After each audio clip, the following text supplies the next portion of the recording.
Coming up on First at 4, Governor Andy Beshear made a couple of stops in eastern Kentucky today, announcing millions of dollars for the region. Plus, more classified documents are found, this time at the Indiana home of former Vice President Mike Pence. And the latest on our midweek mess of rain and potential snow. The breakdown coming up as our First Alert Weather Day coverage starts right now. Dedicated to eastern and southern Kentucky, this is WYMT Mountain News First at 4.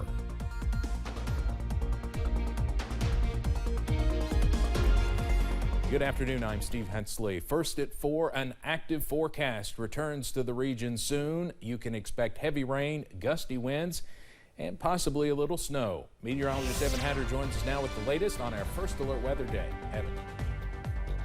Well, Steve, that's right. Our First Alert Weather Day kicking into effect approximately 1 minute ago as we began First at 4 this afternoon. Excuse me, watching the potential for potentially even heavy rain as we head into the morning hours tomorrow. We'll see a break. Then those temperatures drop and we see the potential for snow as well. Here's breaking it down right now. Our rain changes to snow for our First Alert Weather Day. The rain begins later on tonight. The wintry threat is for late tomorrow night and into Thursday. The main issues we're going to be looking at: slick spots on roads and light accumulations. I want to emphasize that this is not a big snowmaker, but the potential will be there in our very highest elevations as well for anything more than a couple of inches. Before the snow gets here, the wind is going to be an issue. Wind advisories take effect for many of us 7 o'clock tomorrow morning, running through 7 o'clock tomorrow night. Wind gusts up to 40 miles per hour outside of any precipitation. A possibility for much of the area, and that even includes the 5 counties, the 6 counties, not under this wind advisory. It'll still be breezy there as well. Winter weather advisories, none in our region, but off to the northwest as you head toward Bluegrass, Kentucky. That's where they are right now. We're quiet, at least region-wide at the moment. UVA-wise, all the snow that was on the rooftops melted. 43 there with sunshine. We'll keep the sunshine up toward Moorhead, 46. Many of us getting warm out there this afternoon, upper 40s to near 50. But we'll see those temperatures crash as we head a little bit later on into the forecast. There you see that next round of cloud cover working on into the region, and we'll continue to watch the possibility for those snow showers late tomorrow night. I'll have that full breakdown in a few minutes. All right, Evan, thank you. Governor Andy Beshear made a visit to the mountains today, stopping in Pike County for the first of 2 funding announcements. A news conference hosted at the Pikeville Area Family YMCA celebrated nearly $4 million in awards being dispersed throughout the county. The governor announced a $3.5 million commitment from the Cleaner Water Program for projects in Elkhorn City, Pikeville, and throughout the Mountain Water District. The governor says the funds are an investment in the future of the county and the Commonwealth. The infrastructure that we announced here today is absolutely critical. When you combine that with what we're doing in broadband, with the largest public sector investment ever, along with 4-laning the Mountain Parkway, we've got a lot going on in eastern Kentucky. Governor Beshear also announced $330,000 in awards to nonprofits around the county before making his way to Perry County, and there were several big announcements there. We'll have more on his trip to the mountains coming up at 5:30 and 6, and we're also putting all those details on our website at WYMT.com.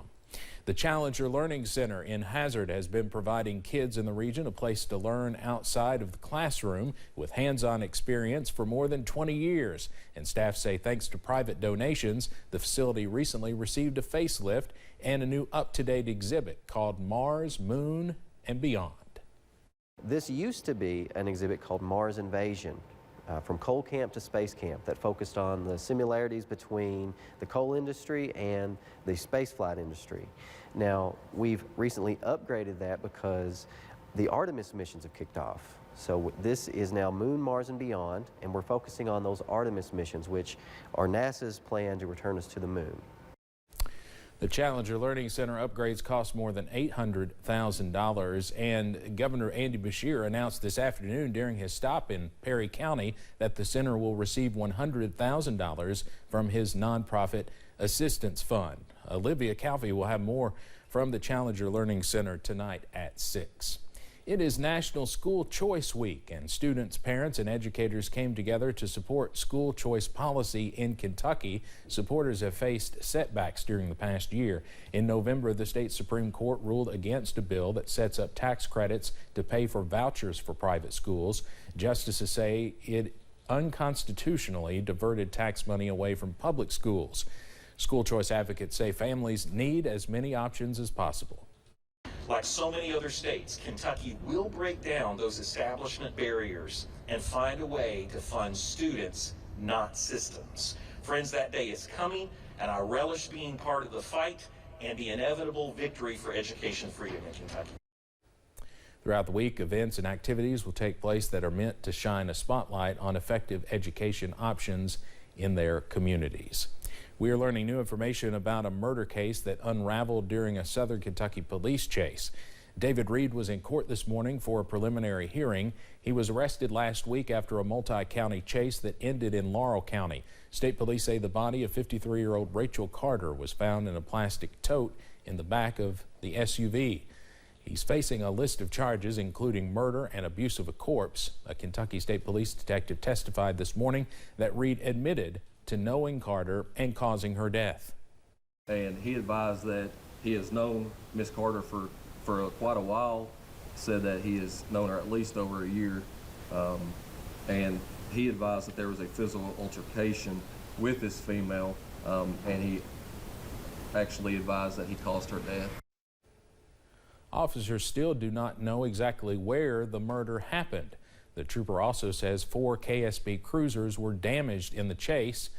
Reed's case was waived to a grand jury, and the grand jury is expected to meet sometime between now and the end of February. California is reeling from gun violence that has claimed 19 lives since Saturday. Authorities are still identifying the victims and notifying their families. CBS's Nichelle Medina has more from Monterey Park, where the victims of Saturday's dance studio attack are being remembered. Monday's mass shooting targeted 2 agricultural businesses in Half Moon Bay, a coastal community south of San Francisco. When it was over, 8 people had been shot, 7 of them killed. Victims were adults and a mixture of Hispanic and Asian descent. Only known connection between the victims and the suspect is that they may have been co-workers. The sheriff says the alleged gunman drove himself to the parking lot of the sheriff's station and waited. Deputies closed in and got him to the ground. They had their guns drawn, took several asks. And then he got out of the car, and eventually he was taken down to the ground by them. Police say the suspect worked at the scene of the first shooting, Mountain Mushroom Farm, but they're still investigating a motive. Here at City Hall in Monterey Park, a vigil is planned for later today, honoring the now 11 victims of Saturday's violent attack. 42 shell casings were found at the scene of the Star Ballroom Dance Studio in Monterey Park. Among the dead are studio owner Ming Wei Ma and Mei Mei Nan, 2, 3, 4. who loved to dance. Her niece says Nan was just leaving the studio when the gunman arrived. She got in the car with her partner, and she was backing up, and she stopped when she saw a person. And that's when the shooter went to her side of the window and shot her. Surveillance video shows the suspect trying to enter a second dance hall when 26-year-old Brandon Say intervened. The gunman later took his own life, and the motive for the attack remains unknown. Nichelle Medina, CBS News, Monterey Park, California. And late last night, at least 7 people were hurt and 1 killed at a gas station in Oakland. CBS News confirmed classified documents were found at the Indiana home of former Vice President Mike Pence.